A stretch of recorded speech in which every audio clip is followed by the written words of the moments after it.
जय हिंद दोस्तों, मैं नवीन शर्मा आप सभी का स्वागत करता हूँ। आशा करता हूँ आप सब एकदम अच्छे हैं, एकदम बेहतरीन हैं। एक बार सारे प्यारे दोस्त बताएँ आप सब कैसे हैं? उम्मीद करेंगे बहुत अच्छे होंगे और मैं हमेशा आपसे ये कहता हूँ कि अगर कुछ अच्छा नहीं है तो मुझे विश्वास है कि एक दिन आप अपनी मेहनत के दम पर अच्छा करेंगे।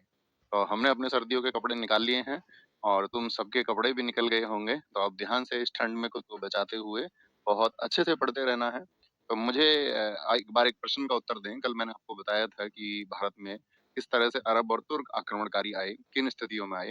तो एक बार आप मुझे बताएँ कि भारत में जो महमूद गजनवी आया था, उसने 17 बार आक्रमण किया, यह किस इतिहासकार ने कहा है? ये आपके लिए प्रश्न है, तब आज की कक्षा को हम शुरू करेंगे। शहाना, शिखा सिंह, आरव बघेल, कुलदीप, सुमन, अरुण चड्ढा, परमेश्वरी कुमारी, बिलाल अहमद, मोहित सिंह, बिंदु कुमारी, अमृता, शिवम, अंजलि, सारे प्यारे साथियों का बहुत सारा स्वागत है, बहुत सारा प्यार है। आएँगे जी। तो कल हम आपको बता चुके थे, ये हमारे टॉपिक्स हैं दोस्त जिनको हम पढ़ रहे हैं अभी, है ना? ये क्रम बताया हुआ है हमने कि मिडेवल में हम किस आपका क्रम रखेंगे, किस ऑर्डर में रखेंगे। तो महमूद गजनवी ने कुल 17 आक्रमण किए थे, हेनरी इलियट ने ये बताया, सबसे इम्पोर्टेंट मैंने बताया था, ये पूछा जाता है, एसएससी इसको पूछता है। 16th अटैक उसका 16वां आक्रमण 1025 में। अब आते हैं कंटेम्पररी राइटर्स, यानी कि जब भारत में गजनवी आया, तो इसके बारे में जो जानकारी दी है, वो किसने दी है? तो इसके बारे में जानकारी दी है सबसे पहले तो फिरदौसी। फिरदौसी को बोलते हैं पूर्व का होमर। होमर होमर दरअसल में एक इतिहासकार रहा है और होमर ने एक किताब लिखी है, मतलब अगर मैं कहूँ वीरता की कहानी है, वीरता की कहानी या वीरता की पंक्तियां, पोयम भी आप उसको कहते हैं। वीरता की पंक्तियां, और वीरता की पंक्तियों से मतलब है, इनको पता है कौन पढ़ता था? आपने अलेक्जेंडर का नाम सुना होगा, अलेक्जेंडर द ग्रेट, सिकंदर का। तो जो सिकंदर था, तो सिकंदर के गुरु कौन थे? अरस्तु। अरस्तु ने सिकंदर को ये बताया था कि कभी तुम जीवन में बहुत कमजोर महसूस करो, क्योंकि तुम विश्व विजय का ख्वाब देख रहे हो, तो कभी तुमको कमजोरी महसूस हो, तुम होमर की इलियड पढ़ना। ये जो होमर है, इसने एक बुक लिखी है, इलियड। इलियड। और चूंकि ये आपका एक वीरता भरी कहानी है या वीरता भरी पंक्तियां हैं इलियड की, इसीलिए होमर से तुलना करते हैं फिरदौसी की। बात समझ गए? तो फिरदौसी ने एक बुक लिखी है शाहनामा, और वो लिखी है फारसी भाषा में। बहुत बार पूछा जाता है शाहनामा के राइटर और शाहनामा को किस आपका लैंग्वेज में लिखा गया है। ईरान का महाकाव्य इसको कहते हैं जी। वाई ईरान का महाकाव्य क्यों? देखिए ऐसा था, गजनवी भारत में आया और ज्यादातर जो इतिहास लिखे जाते हैं वो राजा के प्रभाव में ही लिखे जाते हैं, ये बात भी आपको समझनी होगी। जैसे कि भारत का आपको याद होगा, जो गवर्नर जनरल रहा था माउंटबेटन। माउंटबेटन ने अपनी तारीफ में जो कुछ लिखवाया जा सकता था वो लिखवाया था। ऐसे ही जो राजा थे अपने समकालीन इतिहास को लिखवाते थे। ये तो कोई कोई विरला होता है लेखक चुपचाप कुछ लिख जाए, है ना?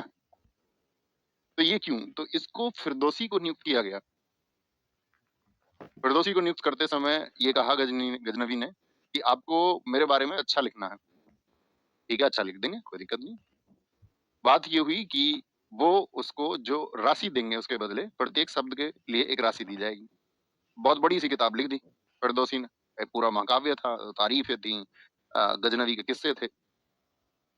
लेकिन उसने कहा नहीं, इतनी बड़ी किताब नहीं, थोड़ी छोटा करिए इसको। तो उसने थोड़ी छोटी कर दी। बोले नहीं, और छोटा करिए, और थोड़ी छोटी और कर दी। और लास्ट में कहते हैं कि गजनवी ने उसकी पुस्तक को नकार दिया। अब इससे फिरदौसी नाराज हो गया। अब फिरदौसी नाराज हो गया तो फिरदौसी ने, तुम जानती हो, फिर आपका सच लिखना शुरू कर दिया कि ये कितना क्रूर शासक था, कितना अत्याचारी था, कितना निर्दयी था। मतलब उसको लिखना शुरू किया उन्होंने कि ये तो एक क्रूर एम्परर था, इसके अंदर बिल्कुल भी मर्सी नहीं थी, बिल्कुल दया नहीं थी। तो बहुत ज्यादा पढ़ा जाने लगा। अब जब बहुत ज्यादा पढ़ा जाने लगा तो वो चर्चित हो गया ईरान में।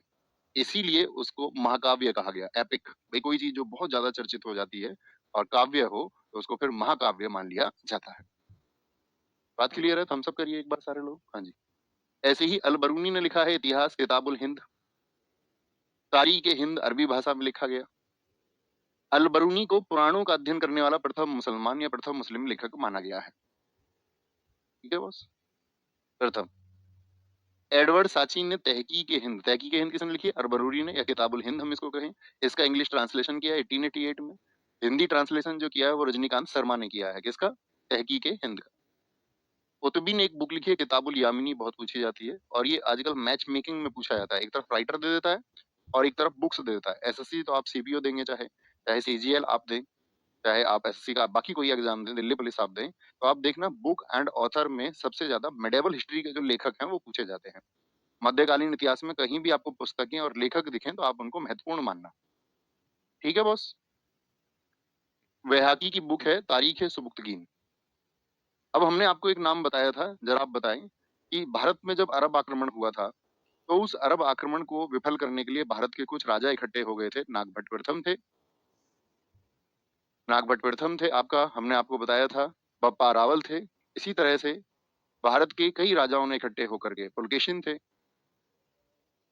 अल हकब को हराया था। और वो किस वर्ष में हराया था कि अरबों को खदेड़ दिया था, अरबों को भागने को मजबूर कर दिया था। तो अरब जब भाग गए थे तो उसके बाद अरब वर्षों तक नहीं आए थे, और फिर मैंने बताया आपका तुर्क आए, जिनमें सुबुक्तगीन आया और उसके बाद में महमूद गजनवी आया। देखो महमूद गजनवी नाम आए या महमूद गजनी नाम आए, ये एक ही नाम है, गजनवी या गजनी दोनों संबोधित किया जाता है उसको। ओके, बहुत बढ़िया। रानी जोशी एकदम ठीक आंसर लिखा है। जयंत कुमार शर्मा जी बहुत सही आंसर लिखा है। ओके, तो फिर आता है कौन, गजनवी। तो गजनवी एक स्पेस क्रिएट करके गया, और गजनवी की मौत के बाद में छिटपुट साम्राज्य चलते रहे जगह जगह जगह जगह। फिर आता है मोहम्मद गोरी। मोहम्मद गोरी जिसको हम सिहाबुद्दीन के नाम से जानते हैं, सिहाबुद्दीन इसका असली नाम है। 1173 में इसका जन्म हुआ था। 1100 नहीं, सॉरी, 1173, ये वर्ष गलत लिखा हुआ है। 1173 में इसको गौर प्रदेश मिला था। गौरी का जो भारत पर आक्रमण हुआ, ये जन्म मत समझ लेना भैया इसको, ये क्या है, ये गद्दी पर बैठा था। ये हमने लिख दिया है मार्क करके, इसको देखना क्या बैठे, कभी भी सोचो 1173 में उसका जन्म हुआ और गौरी ने भारत पर पहला आक्रमण 1175 में कर दिया, यानी 2 साल की उम्र में कर दिया। सर फिर फिरदौसी का कुछ किया नहीं था राजा ने? अरे वो तो अलग कहानी है, फिरदौसी का कुछ क्यों नहीं करता? जब फिरदौसी ने उसके बारे में गलत सलत लिखा तो बहुत चर्चित किताब हो गई थी, शाहनामा। तो मंत्रियों ने जाके बताया यार तुम गजनवी क्यों ही अपनी बुराई लिखवा रहे हो, इसको पैसे वैसे दे के खत्म करो बात, जो तुमने प्रॉमिस किया था इसको पैसे देने का वो दे दो। और गजनी ने सोना गाड़ी में भर के उसके घर भिजवाया था, और कहते हैं जिस दिन वो गाड़ी पहुंची गजनी की फिरदौसी के घर, उसी दिन फिरदौसी की मौत हो गई थी। तो ये कहा जाता है कि एक सुल्तान एक कवि का, एक लेखक का कर्जदार रह गया, क्योंकि फिरदौसी की जो बेटी थी उसने उस धन को लेने से मना कर दिया था।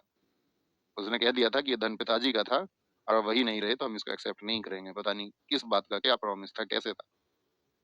ठीक है, तो क्या रखेंगे, 1173 में इसको गौर प्रदेश मिला था, और जो जन्म है, जन्म हुआ था इसका 1149 में, 1149 में। गोमल दर्रे से, गोमल पास से ये इंडिया में आया। और गौरी का भारत पर जो पहला आक्रमण हुआ वो मुल्तान पर हुआ। मुल्तान में आपका बौद्ध जो लोग रहते थे वहां पर ये अटैक करता है, यानी कि इंडिया की सीमाओं में आने के लिए।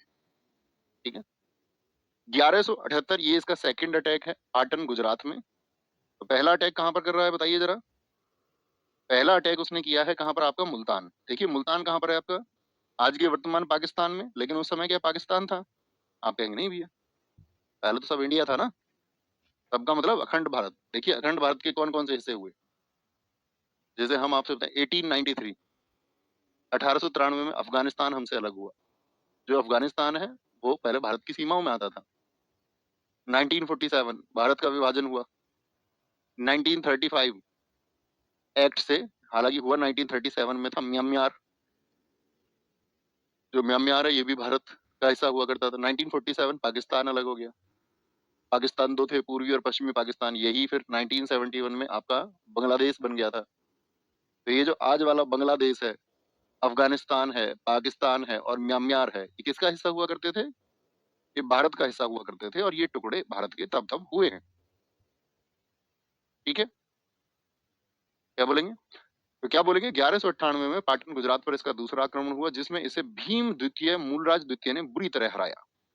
भीम द्वितीय चालुक्य वंश का शासक था। बहुत पूछा जाता है, जब मोहम्मद गोरी ने गुजरात पर आक्रमण किया था तो कौन सा वंश वहां पर शासन कर रहा था और कौन राजा था? अच्छा, जैसे मैं वैसे बोर्ड के सामने खड़े होकर आपको पढ़ाता हूँ तो दिक्कत नहीं होती, कुछ छात्रों का ये इशू होता था, जैसे कि पीडीएफ से हम पढ़ते हैं तो बोर्ड के सामने खड़े हो गए, तो इसका एक सॉल्यूशन ये मैं आपको डेमो करके दिखाता हूँ जरा, है ना। एक सॉल्यूशन हम ये करते थे, इधर सेटिंग रख के टेबल पे इसको जोड़ के, अभी तो जुड़ा हुआ नहीं है तो पूरी तरह से डेमो नहीं हो सकता है, लेकिन उसमें मैं आपको इतना दिखता हूँ, इतना। ठीक है, और फिर मैं आपको ये बताता हूँ, इस युद्ध का नेतृत्व नायिका देवी ने किया था। ऐसे रखे, नायिका देवी।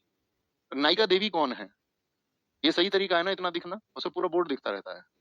एक बार बताओ मुझे, यस लिख के बताना, फिर वही अपनाएंगे। तो नायिका देवी कौन है? देखिए, जो मूलराज द्वितीय है, इनके पिताजी की मौत हो गई थी और मूलराज द्वितीय इस समय पर बच्चे थे, कुल 4 वर्ष इनकी उम्र थी। इनके पिता जो थे अजय राज की डेथ हो चुकी थी। मूलराज एक बच्चे थे और इसी का फायदा उठाने आया था मोहम्मद गोरी। कहाँ पर? गुजरात में। तो यानी कि इस तरफ से मुल्तान जीतते हुए वो गुजरात की तरफ आने लगा। अब एक माँ ने देखा, उस समय पर संरक्षिका थी, जो गद्दी पर बैठी हुई थी, ये नायिका देवी हैं। और भारत के इतिहास में एक बार जयकारा होना चाहिए। एक बार जयकारा होना चाहिए किसके नाम का? नायिका देवी के नाम का। क्योंकि मोहम्मद गोरी जो युद्ध यहाँ पर करने आया, मोहम्मद गोरी को बुरी तरह हराया गया और कहते हैं रानी नायिका देवी ने इतना अभूतपूर्व प्रदर्शन किया यहाँ पर और बहुत जबरदस्त तलवार चलाई। और तलवार, ये कुछ इतिहासकार कहते हैं, मोहम्मद गोरी को कहीं गलत जगह पे लग गई। गलत जगह पे लग गई मतलब ऐसे समझ लो आपकी, वो नपुंसक हो गया और फिर भाग गया मोहम्मद गोरी। और मोहम्मद गोरी आया फिर आपका 13 वर्षों के बाद में, 13 वर्षों तक दिखा नहीं, 13 वर्षों तक। बहुत बढ़िया सर, जैसे आप पढ़ाना चाहें वैसे पढ़ाएं, हमको तो पढ़ना है, ये बात। अगर सारे स्टूडेंट्स का ऐसा ही माइंड सेट हो जाए तो फिर कमाल है। कुछ चुट वो होते हैं ना, क्या बोलते हैं उनको, अरे नॉटी टाइप के, शरारती, उनको किसी चीज रास नहीं आती, उनको कोई चीज। आप खड़े होकर पढ़ाएंगे, बोले बैठ के पढ़ाओ, बैठ के पढ़ाओ, खड़े होकर पढ़ाओ, पीडीएफ पढ़ाओ, बोले लिख के पढ़ाओ, लिख के पढ़ाओ, बोले पीडीएफ से पढ़ाएं। तो ऐसे भी कुछ होते हैं जिनको सिर्फ और सिर्फ बहाने ढूंढने होते हैं। आप वो कमाल बच्चे हैं जो ये सीख चुके हैं कि पढ़ना कैसे है। पढ़ने के लिए सिर्फ कंसंट्रेशन की जरूरत होती है, ध्यान की। बाकी कैसे पढ़ रहे हो उसका कोई अर्थ नहीं।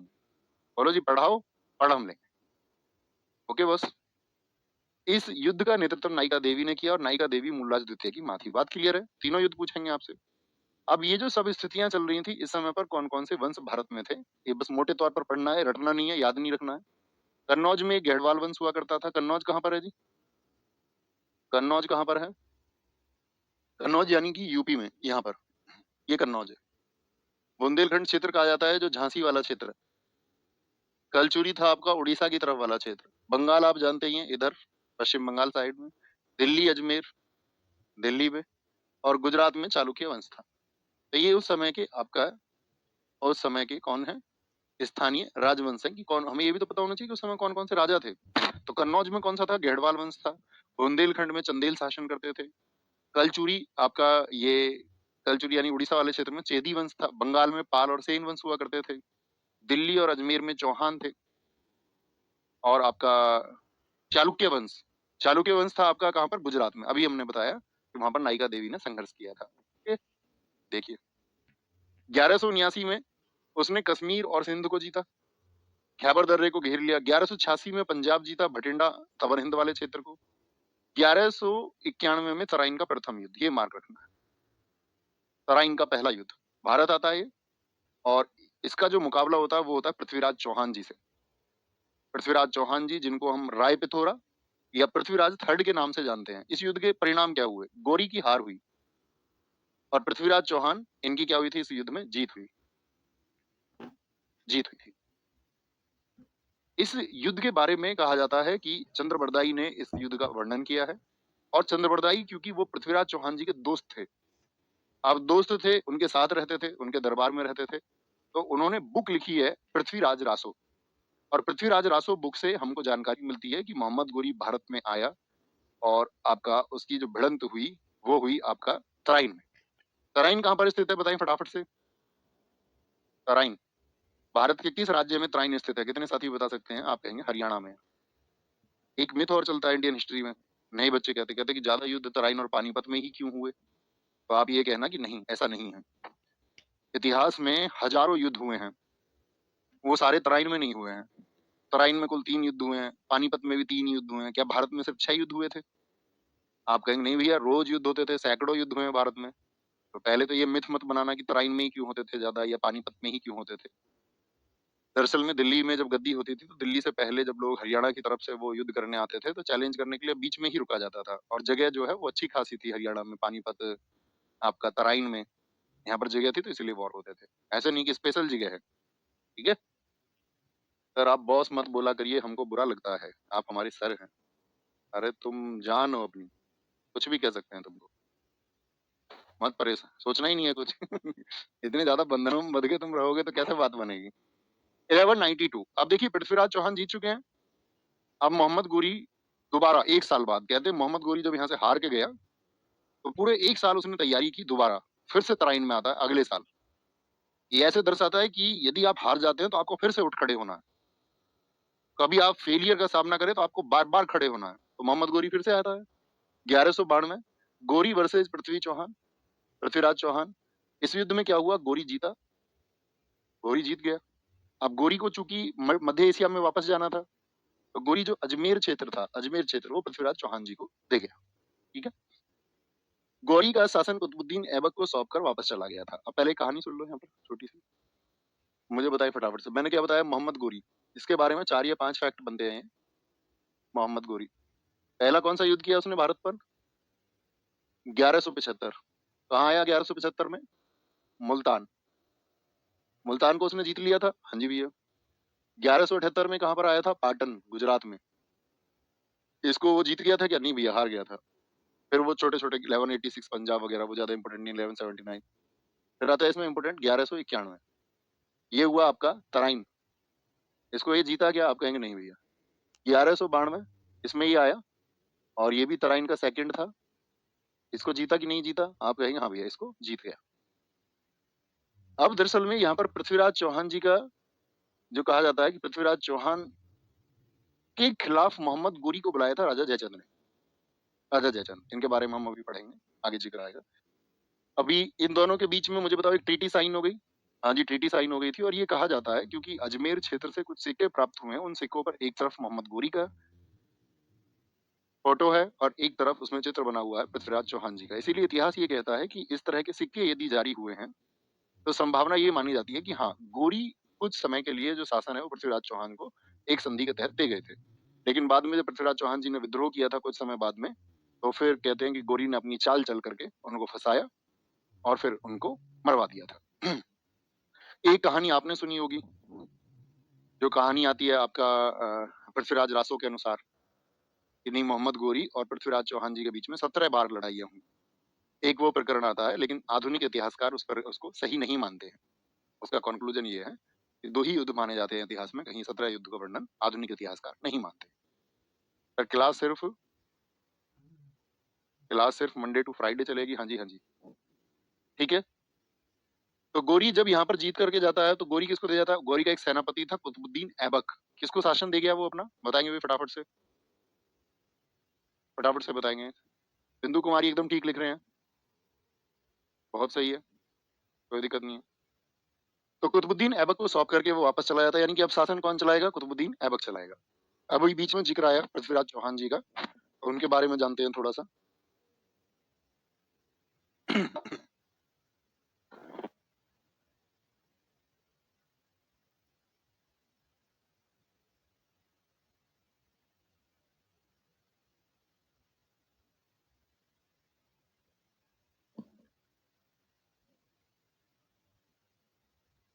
नहीं, सॉरी सॉरी सॉरी, ठीक, आगे थे। पृथ्वीराज चौहान जी का जिक्र आया, तो पृथ्वीराज चौहान कौन थे ये समझना है आपको, ठीक है।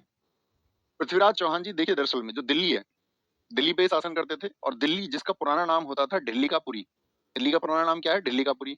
और दिल्ली को बसाया था अनंगपाल द्वितीय यानी अनंगपाल तोमर ने। उनके कोई बेटा नहीं था, ये माना जाता है।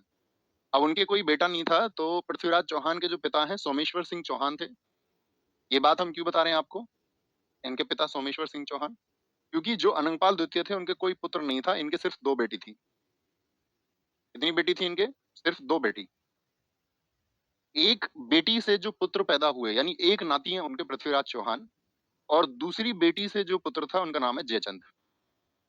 अब ये कहते हैं कि जो इनके नाना लगे नहीं लगे, अनंगपाल इनके नाना लगे कि नहीं लगे? बताएं एक बार। रिलेटिव थे इनके, कौन लगते थे? नाना। तो नाना ने क्या किया कि एक हिस्सा संपत्ति का जो है, ये कहा जाता है कि पृथ्वीराज चौहान जी के पक्ष में देने की बात की। तो इससे कौन नाराज हुआ? दूसरी बेटी नाराज हो गई, यानी कि जो जयचंद की माँ थी वो से नाराज हो गई। और उसी बात के लिए कहा जाता है कि उनके बीच में कॉन्फ्लिक्ट थे, क्योंकि दिल्ली की गद्दी किसको मिल गई थी? पृथ्वीराज चौहान जी को मिल गई थी। और जो पृथ्वीराज चौहान उनकी प्रेमिका का नाम कहा जाता है संयोगिता, और ये संयोगिता भी जयचंद की बेटी है। एक कॉन्फ्लिक्ट ये हो गया, क्योंकि कहते हैं संयोगिता प्रेम करती थी पृथ्वीराज चौहान से। लेकिन जैसे ही जयचंद को ये पता चलता है तो जयचंद इस बात के लिए राजी नहीं होते और जयचंद ये कहते हैं कि ये शादी तो हम नहीं होने देंगे, अब हम तुम्हारा स्वयंवर करा देते हैं। तो वहाँ बहुत सारे राजकुमार, स्वयंवर तो आप जानती हो पहले चलते थे। तो इनविटेशन दिया जाता है सबको कि भाई आप आकर के और अपना युद्ध कौशल मैन्योवर दिखा के, आप अपनी स्किल्स दिखा करके, स्किल दिखानी पड़ती थी पहले, है ना? जैसे सरकारी नौकरी होगी आज एक स्किल। कहते वो भाले लेके ऐसी मूर्ति बनवा के खड़ी कर देता है पृथ्वीराज चौहान की। हमारे लिए भाले लेके सब हंस रहे थे उस पे। उधर स्वयंवर चल रहा था संयोगिता का। अब संयोगिता तो मन ही मन चाहती थी पृथ्वीराज चौहान जी को।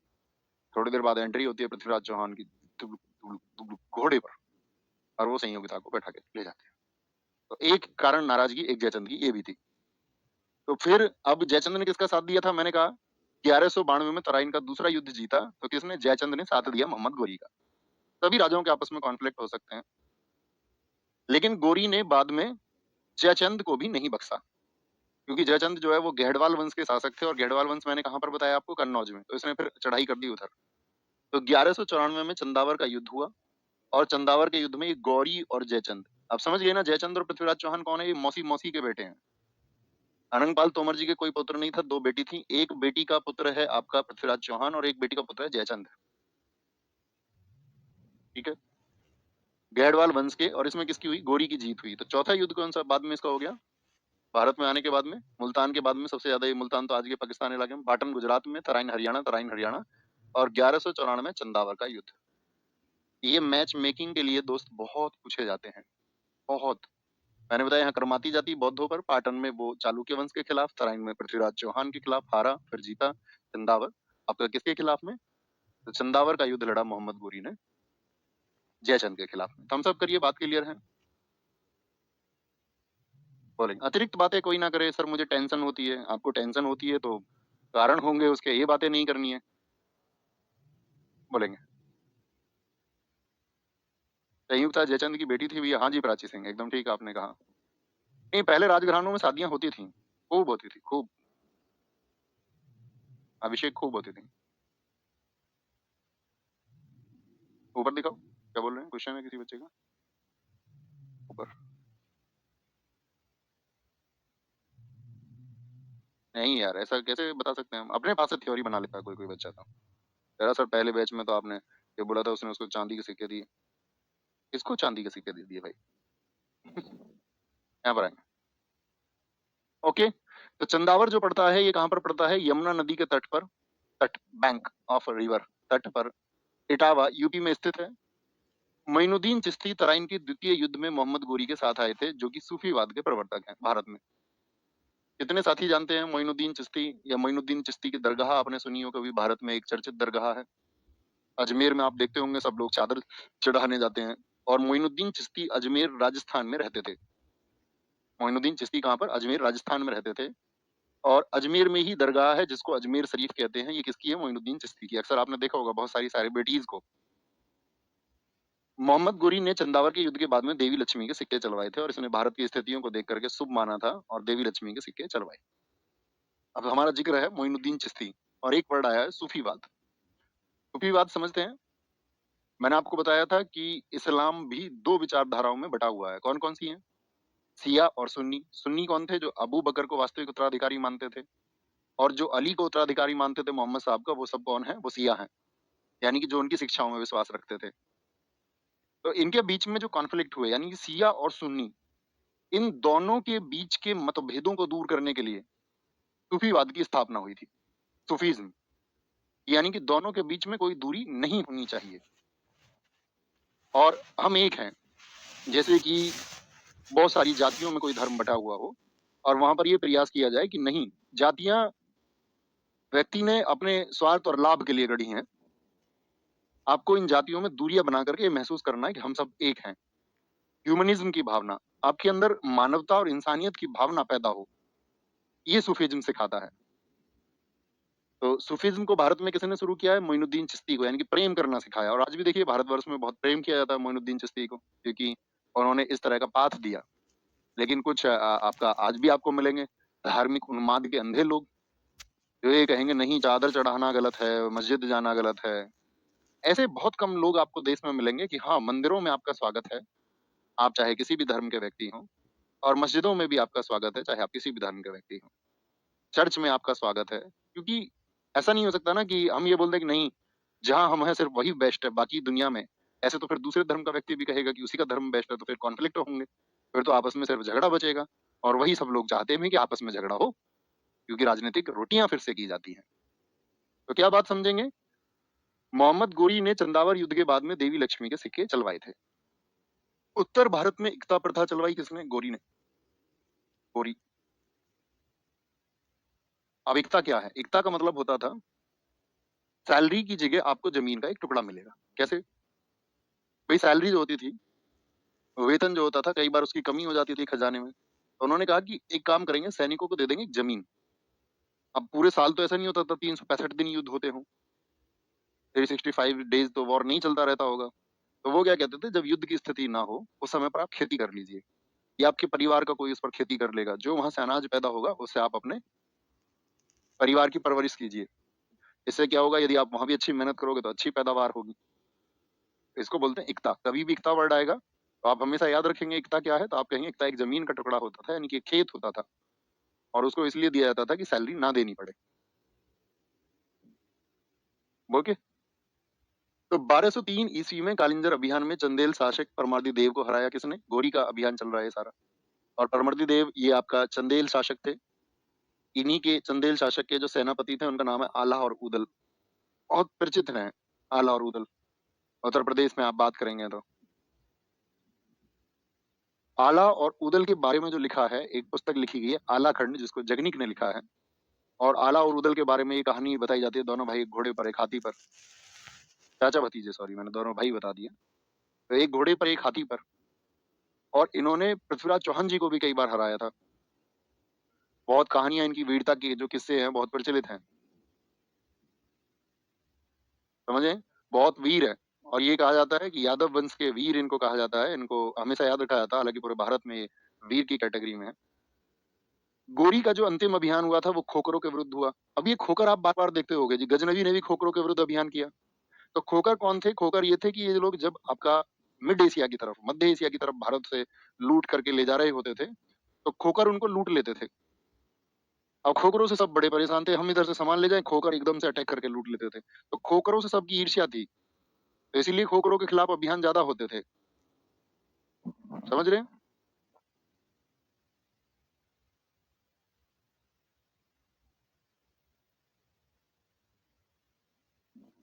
भैया एकता के बारे में ये भी तो कहा जाता है इल्तुतमिश ने शुरू किया। हाँ, इल्तुतमिश के समय भी बताएंगे। अभी एक क्वेश्चन बना, देखो मैंने यहाँ पर लिखा हुआ था उत्तर भारत में एकता। उत्तर में मतलब एकदम से नॉर्थ पार्ट में।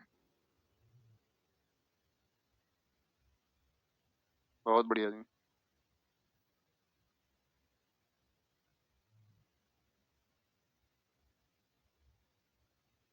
भैया आदला और उदल की एक और कहानी, मतलब कहानियां किस्से तो बहुत सारे हैं। दरअसल में ये भी कहा जाता है कि पृथ्वीराज चौहान जी से जब एक युद्ध हुआ था तो उसमें जो उदल थे उनकी डेथ हो गई थी।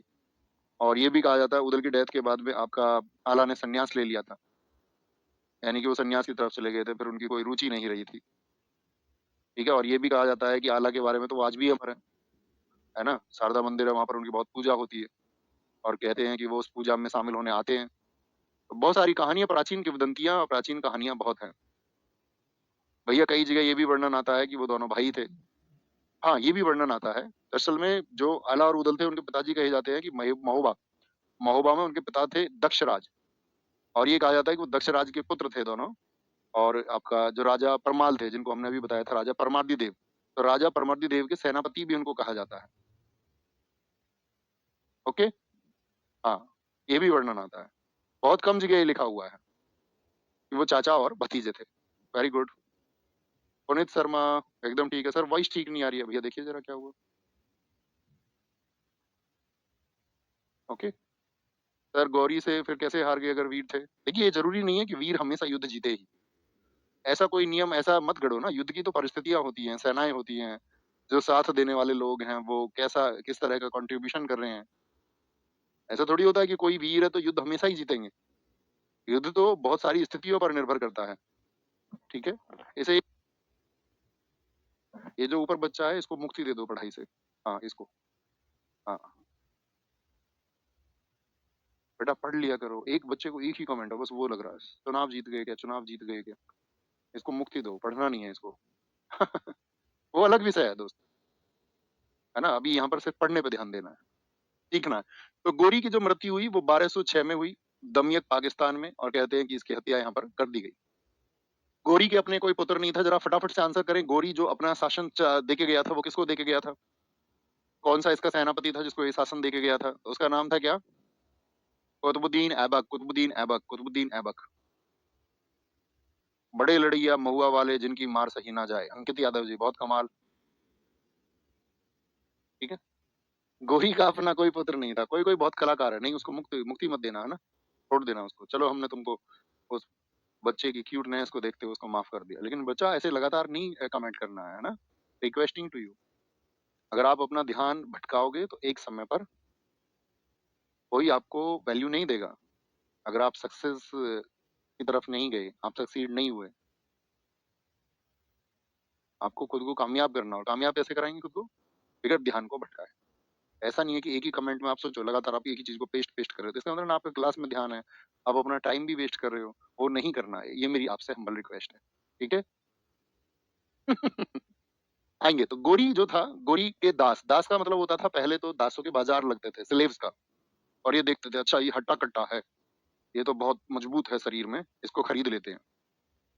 दुर्बलों को भी ले लेते थे खेती करने के लिए, अपने घोड़े के जो अस्तबल होते थे, अस्तबल समझ रहे हो, जहाँ घोड़े बंधे रहते हैं, वहां घोड़े साफ करने के लिए, घोड़ों की लीद गोबर उठाने के लिए, राजमहल में बहुत काम करने के लिए, तो पहले दासों के बाजार लगते थे। तो गोरी के ये सब दास थे।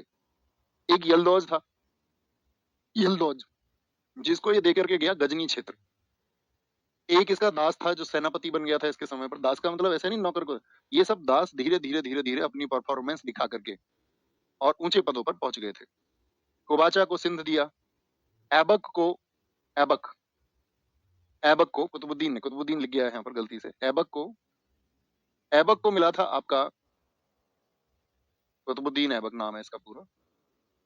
ऐबक को मिला था आपका लाहौर और दिल्ली, लाहौर और दिल्ली। बख्तियार खिलजी को देकर के गया था आपका क्या, बंगाल और बिहार, सॉरी, बंगाल और बिहार।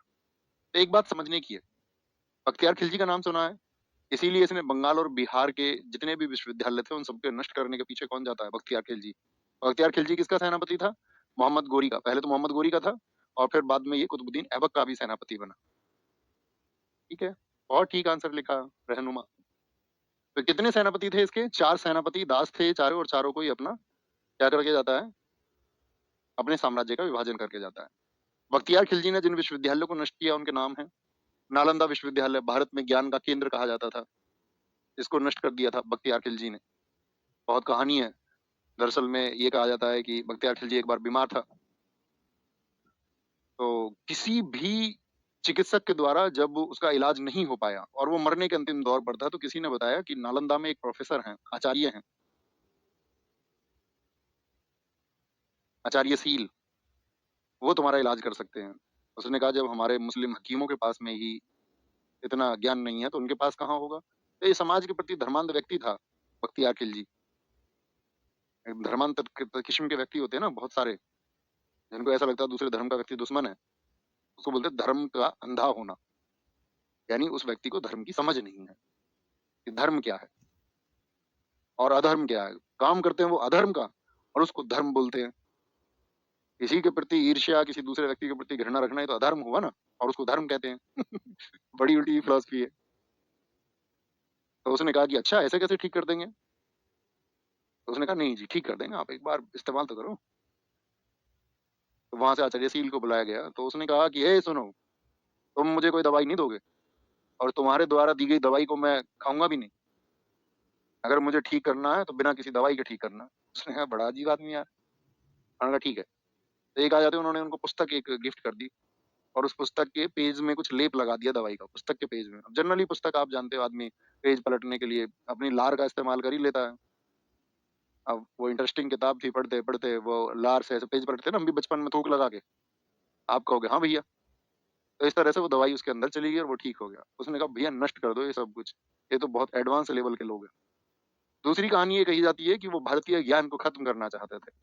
वो ये चाहते थे कि कि भारत का जो ज्ञान है वो खत्म हो। देखिए हमारे तुम्हारे पास जो इतिहास आया है वो किसने, किसी न कहीं ने कभी ना कभी लिखा है। अगर 2-4 लेखकों ने उस समय लिख दिया तो उसकी तालमेल कर लिया जाता है। ये देख लिया जाता है कि बाकी 3 क्या लिख रहे हैं, 1 क्या लिख रहा है, और कुछ पक्का नहीं है कि हाँ यही श्योर है, ऐसा ही हुआ होगा। बहुत पुरानी चीज़ों के सिर्फ आइडिया हैं। ओके? तो बख्ती, ये क्या बोलेंगे, विक्रमशिला विश्वविद्यालय था बिहार में, उदंतपुरी विश्वविद्यालय था, ये सब किसने खत्म किए? बख्तियार खिलजी ने। बख्तियार खिलजी पूर्व में मोहम्मद गोरी का सेनापति था और बाद में ऐबक का। ये चित्र लगे हुए हैं यूनिवर्सिटीज के। अब मैंने आपको बताया कि दिल्ली और लाहौर वाला क्षेत्र किसको दे करके गया है? दिल्ली और लाहौर वाला क्षेत्र किसको दे करके गया? तो आप कहेंगे दिल्ली और लाहौर का क्षेत्र मिला भैया ऐबक को। तो ऐबक ने यहाँ पर आपका दिल्ली सल्तनत की नींव रखी और दिल्ली सल्तनत में कुल 5 वंश हुए। कितनी डायनेस्टी? 5 डायनेस्टी हुई। क्यों इसको हम दिल्ली सल्तनत में भैया 5 ही वंश क्यों कहते हैं? क्योंकि दोस्त आप देखोगे बाद में जब मुगल भारत में आए तो मुगलों का सेंटर दिल्ली ना रह करके आगरा हो गया था। यानी मुगल आएंगे भारत में, मुगल आए भारत में आपका 1526 में, बाबर आएगा 1526 में, तो मुगलों का सेंटर कहाँ था? आगरा। तो वो सब राजवंश जिनका केंद्र यानी कि शासन का केंद्र दिल्ली रहा, उन सबको हम दिल्ली सल्तनत के अंतर्गत रखते हैं। बात क्लियर है बॉस? तो दिल्ली सल्तनत में 5 वंश हुए। 5 वंश कौन कौन से हैं? जी के, टी, एस एल, इनको कहा जाता है जी के तो सरल है, गुल खिले तो सैयद लोदी, गुल खिले तो सूंघ लो, कुछ भी बोल दो आप, उससे कोई दिक्कत नहीं। जी के तसला में, गुड़ खाओ तसले में, कैसे भी बोलो। तो क्या बोलेंगे, हमको जर्नली पढ़ना है। उतनी ट्रिक्स आप 4 चीजें ट्रिक से याद भी कर लोगे तो कोई अर्थ नहीं है। इतिहास ट्रिक्स का विषय नहीं है।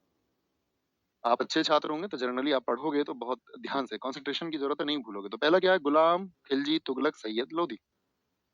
तो भारत पर आपका दिल्ली जो सल्तनत हुई उसमें पहला वंश है गुलाम वंश। गुलाम वंश कब से रहा? 1206 से 1290। ध्यान से देखिए। फिर आपका खिलजी रहे 1290 से 1320। खिलजियों के बाद में फिर आपका तुगलक रहे 1320 से 1414। और आपका फिर सैयद रहे 1414 से 1451 और फिर लोधी 1451 से 1526। क्वेश्चन पूछा जाता है कि एक तो क्वेश्चन यही पूछ लेगा आपसे, गुलाम वंश का शासन कितने वर्षों तक रहा? 84 वर्ष। खिलजी आपका 30 वर्ष, Tughlaq 94 years, Syed 37 years, Lodhi 75 years. Question मेरा आपसे ये है कि दिल्ली सल्तनत में सबसे कम समय के लिए कौन सा डायनेस्टी रहा था? किस राजवंश का? हाँ बिल्कुल ठीक कहना है नेहा ये भी। तो क्या बोलेंगे? खिलजी वंश सबसे कम कार्यकाल रहा। एक तो ये बात याद रख लेना, 30 वर्ष का। और सबसे लंबा जो शासनकाल रहा है वो रहा है तुगलक वंश का। इनके बारे में हम अभी पढ़ेंगे। गुलाम वंश कुतुबुद्दीन ऐबक, जलालुद्दीन खिलजी ने खिलजी वंश की स्थापना की, तुगलक वंश की गयासुद्दीन तुगलक ने, सैयद वंश की खिज्र खान ने, और लोधी वंश की जो स्थापना की थी वो इब्राहिम, नहीं सॉरी, बहलोल लोधी के द्वारा। बात क्लियर है? खिलजी खिलजी खिलजी खिलजी ये पूछे जाते हैं दोस्त। जिसको मैं महत्वपूर्ण बताऊं उसको ध्यान देना है, बाकी चीजें बस फ्लो में पढ़ लेनी है। तो हमको शुरू करना है गुलाम वंश से। और गुलाम वंश का नाम गुलाम वंश क्यों रखा गया? क्योंकि मैंने बताया इसकी नींव डाली किसने? कुतुबुद्दीन ऐबक ने। और ऐबक एक गुलाम था या नहीं था? किसका गुलाम था? तो आप कहेंगे कुतुबुद्दीन ऐबक मोहम्मद गोरी का गुलाम था, क्योंकि मोहम्मद गोरी के कोई पुत्र नहीं था, इसीलिए उसने अपना जो राज्य क्षेत्र था वो 4 अपने दास सेनापतियों को दे दिया था। और गुलाम वंश इसलिए भी कहा जाता है, ऐसा नहीं है इस वंश के जो सारे शासक हैं वो सब गुलाम थे, यानी इसमें 11 राजा हुए तो वो क्या 11 के 11 गुलाम थे? नहीं। यहाँ पर जो चर्चित शासक हुए वो सब गुलाम थे। इल्तुतमिश जैसे शासक, इसके संस्थापक जैसे शासक, या बलबन जिसका एक खौफ था, उसकी कहानी हम तुम्हें सुनाएंगे, तो वो सब गुलाम रहे। ठीक है? तो गुलाम वंश के जो बाकी नाम कहे जाते हैं, एक तो कहा जाता है दास वंश इसको, और अजीबुल्ला एक इतिहासकार उन्होंने इसको ममलूक वंश कहा है। इलबरी वंश भी कहा है, क्योंकि इलबरी इलबरी जो थे, इलबरी कहा जाता था तुर्कों को। तो यानी कि इलबरी तुर्क इनको कहा जाता था कि ये तुर्कों की इलबरी शाखा के थे जो शुरुआती शासक है, इसलिए इलबरी वंश भी इसको कहा गया। गुलाम वंश में कुल 11 शासक हुए और पहला शासक जिसकी हम बात कर रहे थे आपका कौन है? कुतुबुद्दीन ऐबक। कुतुबुद्दीन ऐबक 1206 से 1210 गुलाम वंश का संस्थापक है। कोई बहुत बड़ी कहानी नहीं लिखी कुतुबुद्दीन ऐबक ने, कोई उतना बड़ा शासक भी नहीं था कुतुबुद्दीन ऐबक। लेकिन ये कहा जाता है कि कुतुबुद्दीन ऐबक ने बेशक कोई बड़ा काम नहीं किया, लेकिन इतना काम तो वह कर गया कि एक वंश की स्थापना उसने भारत में कर दी। अब से पहले भी आपने देखा होगा बहुत सारे मुस्लिम आक्रमणकारी भारत में आए। मोहम्मद बिन कासिम आया, क्या कोई राजवंश स्थापित करके गया था? हाँ या ना? बताइए दोस्त। आप कहेंगे नहीं भैया। महमूद गजनवी आपने पढ़ा, क्या कोई राजवंश स्थापित करके गया भारत में? सफल ही नहीं हुआ।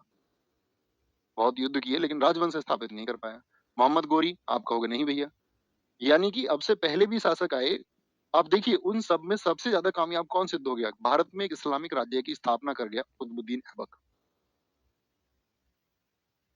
कुतुबुद्दीन ऐबक 1206 से 1210 गुलाम वंश का फाउंडर था। जन्म 1150 ईस्वी हुआ था। राजधानी इसने बनाई थी लाहौर। कहाँ अपना सेंटर बनाया था? लाहौर। फिर तो भैया अभी तो आप बता रहे थे दिल्ली सल्तनत वालों का जो हेडक्वार्टर था वो दिल्ली था, तो इसका लाहौर कैसे? सिर्फ यही कुछ दिन के लिए लाहौर रखता है। इसके बाद में इल्तुतमिश इसको दिल्ली ले आता है।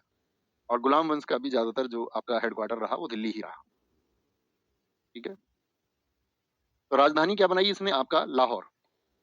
जो ये मिलिट्री को अपनी को रखता था वो इंद्रप्रस्थ में रखता था। इंद्रप्रस्थ दिल्ली का पुराना नाम है। मिलिट्री इसकी दिल्ली में ही रहती थी। इसका गुलाम था, गोरी का गुलाम था, ये हम आपको बता चुके। इसे मिर्जा अजीज कोका से खरीदा गया था। मिर्जा अजीज कोका यानी कि जिसका इसको बेचा गया था, गोरी ने इसको खरीदा था। मोहम्मद गोरी ने ऐबक को दो उपाधि मलिक और सिपह सलार दी थी। ऐबक गोरी का दामाद भी बना अपनी योग्यता के चलते हुए। गोरी ने शुरुआत में इसको अमीर आखूर, ये पद बहुत चर्चित है। एसएससी ने तो कई बार पूछा है अमीर आखूर क्या है? घोड़ी के अस्तबल का प्रमुख। पहले ये घोड़ों की मालिश करने के लिए लाते थे इनको कि भैया सिद्ध करके दिखाओ तुम्हारे अंदर योग्यता है।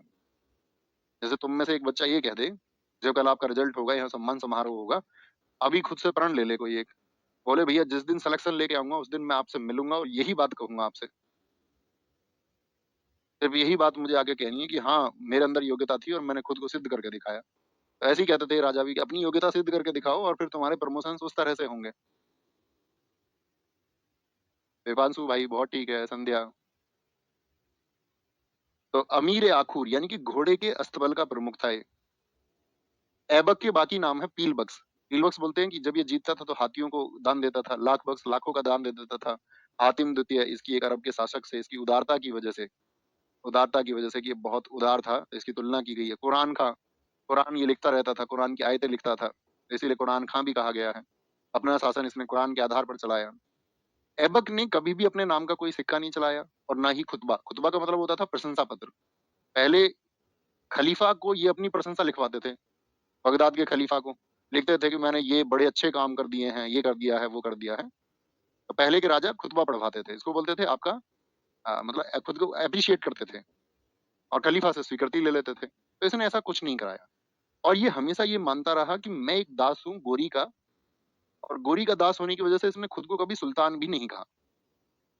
ये हमेशा मानता था कि जो बगदाद का खलीफा है वो सर्वोच्च पद है और मैं एक दास हूँ गोरी का, मैं तो एक सिपह सलार हूँ सिर्फ गोरी का, तो खुद को कभी सुल्तान भी नहीं मानता। ऐबक ये बख्तियार काकी का शिष्य था। दास किसी गौरी का था और शिष्य किसका था? बख्तियार काकी। और बख्तियार काकी ही वो व्यक्ति है जिसकी याद में क्या बोलेंगे कौन सी इमारत भारत में बनाई गई है? बताइए। कुतुब मीनार। बख्तियार काकी भी सूफीवाद से संबंधित है। सूफीवाद मैंने आपको बताया लोगों के बीच की दूरियों को खत्म करने के लिए सूफीज्म आया, सूफीवाद आया। बोलेंगे सर गोरी की कोई संतान नहीं थी तो ऐबक कैसे दामाद बना? अरे गोरी का कोई पुत्र नहीं था बुद्धू। संतान संतान शब्द लिख दिया क्या हमने? या गलती से कहीं सुल्तान शब्द तो नहीं लिख गया था? देख लेते हैं एक बार। ये लिख लेना उसको, अगर संतान लिख गया है तो पुत्र लिख लेना, है ना? लेना मैंने पुत्र ही लिखा था। गोरी के अपना कोई पुत्र नहीं था। अबे मेंटल्स। इसको बोलते हैं, क्या बोलते थे उसको पिछले दिल्ली पुलिस के बैच में? हम कहते थे ये है मटर दिमाग के बच्चे। मटर। मटर का मतलब है मटरी, जिसकी समझ में कुछ नहीं आता। अब शादी हुई है तो लड़की होगी ना, मैंने सोचा संतान नहीं है, फिर कैसे शादी हो जाएगी भला ऐसे? बख्तियार काकी के गुरु थे मोइनुद्दीन चिश्ती, जो सूफीज्म के भारत में स्थापक हैं। ऐबक ने भारत में क्या, ऐबक के निर्माण कार्य हैं, इनको हम कल से पढ़ेंगे। टुमारो। कल कल कल अर्थात मंडे की कक्षा में हम इसको पढ़ेंगे। ठीक है।